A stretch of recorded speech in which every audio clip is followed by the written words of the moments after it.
تحولی عظیم سر راهته، هم عشقی هم مالی. نیت کن.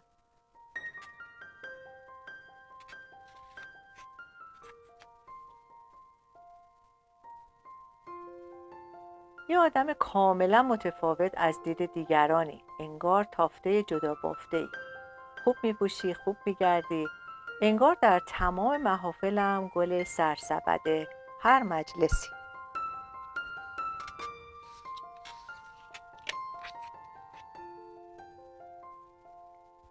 هیچکس از درون زندگیت خبر نداره.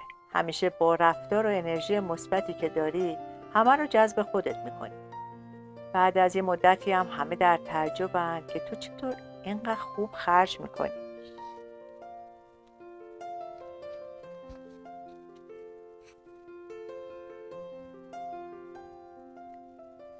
وقتی متوجه درآمدت میشن فکر میکنن حتما یه جای دیگه هم درآمد داری.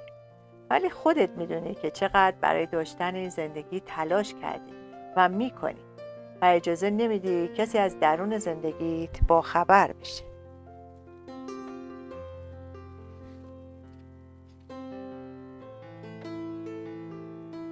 پاداشی بزرگ برای در نظر گرفته شده که اندازه نداره. نگاه های کائنات داره به سمتت میاد و میخواد جواب این همه تلاش و انرژی مثبت رو بهت بده.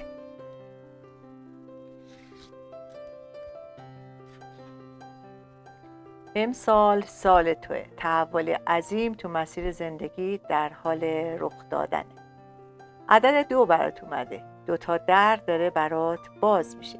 یکی مالی، یکی عشقی.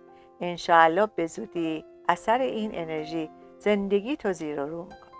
آمین بگین و کلمه آمینم برام کامنت. دوستتون دارم.